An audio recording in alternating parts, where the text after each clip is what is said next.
Hello दोस्तों, मैं हूं आपका दोस्त एडवोकेट शिवेंद्र प्रताप सिंह। आज हम बात करेंगे कि 498A के साथ जो भी धाराएं अन्य लगी हुई हैं, और अगर आप 498A का केस फिलहाल होने वाला है तो भी यह वीडियो देखें, हो चुका है तो भी यह वीडियो देखें। अगर आप बहुत टॉर्चर हो रखे हैं, ऑलरेडी परेशान हो गए हैं, कोई रास्ता नहीं निकल रहा है कि अब इससे कैसे निजात पाएँ, तो देखिए आज इस वीडियो में हम 4-5 बातें खास तौर से गौर फरमाएंगे।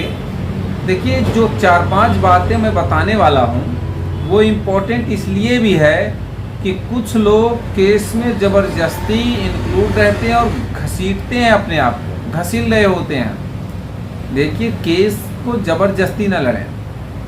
अगर अब एक बंदे ने ये पूछा कि साहब सेक्शन 9 फाइल करना चाहिए या नहीं, तो देखिए अगर सेक्शन 9 का सवाल है, जो हमने कहा 4-5 बातें, उसमें से एक बात ये भी है कि सेक्शन 9 का जो केस है, फाइल है, वो मुकदमा सेक्शन 9 का आपको तब फाइल करना चाहिए जब आपके दिमाग में ये बात हो कि मैं कहीं ना कहीं इसे बुलाना चाहता हूँ, ये आएगी तो मुझे कोई दिक्कत नहीं है।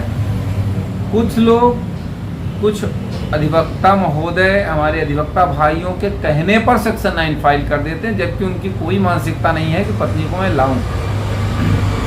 और एक बात, अगर आपका मान सम्मान प्रतिष्ठा उस पत्नी के द्वारा चला ही गया तो मेरे ख्याल से उसे लाने का कोई औचित्य नहीं है।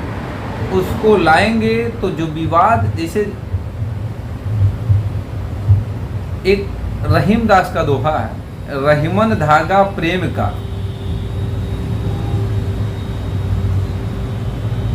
मत दियो चटकाए। कहने का मतलब ये है, अगर आपके और आपके पत्नी के बीच में विवाद हो गया, और जब विवाद हो गया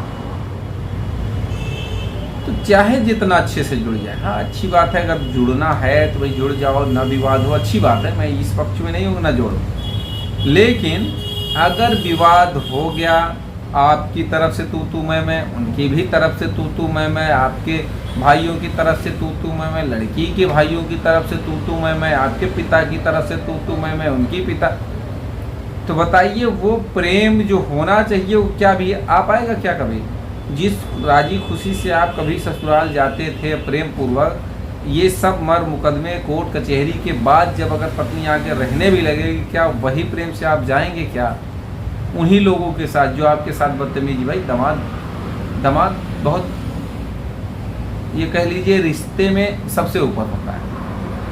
तो क्या जिस दामाद को गाली पड़ी हो वो दोबारा ससुराल जाएगा क्या? मेरे ख्याल से अगर सम्मानित होगा तो नहीं जाएगा। हाँ वो जाए कोई, भाई उसको मैं रोक नहीं रहा हूँ, ऐसा मेरा बिल्कुल भी इंटेंशन नहीं है। दूसरी चीज़ ये कि अगर आपको रखना है तब तो आप सेक्शन 9 फाइल करो, ये एक बार में ख़त्म करो भैया, 13 फाइल करो, बात बन जाती है। दूसरी बात देखो, बात बन जाती है तो आपस में अगर अलग होना है तो 13 भी करके अलग हो जाओ, काम ख़त्म, सारे मुकदमे फिनिश हो जाएंगे चट से।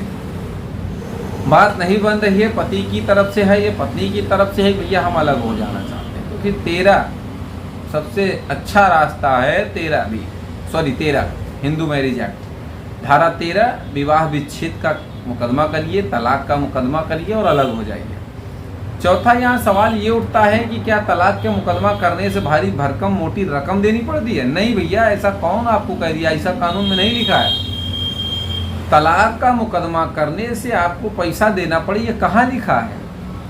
तलाक के जो ग्राउंड्स हैं, अगर उनके तहत आप मुकदमा फाइल करते हैं क्रूरता के हिसाब से, सेपरेशन के हिसाब से, तो फिर आपको एक चवन्नी नहीं देना पड़ेगा।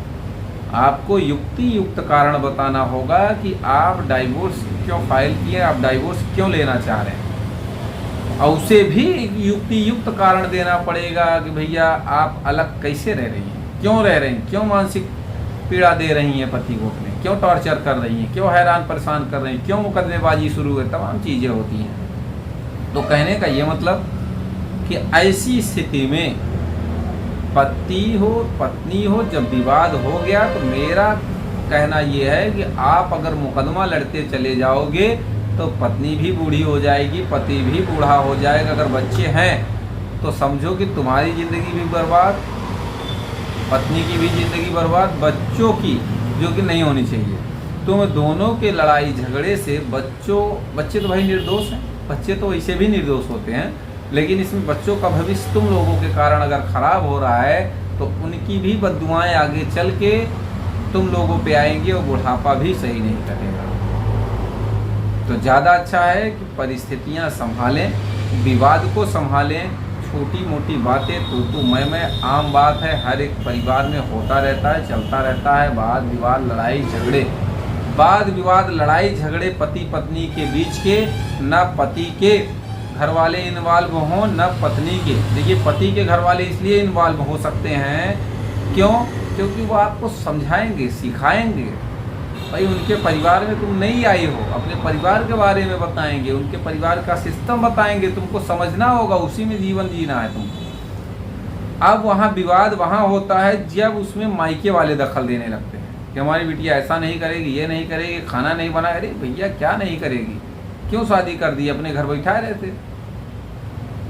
तो हाँ, अगर उसके साथ कुछ गलत हो रहा है, टॉर्चर किया जा रहा है, मारा पीटा जा रहा है, गाली गुस्सा दिया जा रहा है, कुछ भी गलत हो रहा है, तब मायके वाले इन्वॉल्व हों तो ही ज़्यादा अच्छा। ज़बरदस्ती रहीसी दिखाने के लिए, पावर दिखाने के लिए, बड़प्पन दिखाने के लिए अगर घुस रहे हैं मायके में, मायके वाले ससुराल पक्ष में, तो समझो कि अपने बिटिया का रिश्ता सर्वनाश करना है आपको और कुछ भी नहीं होगा।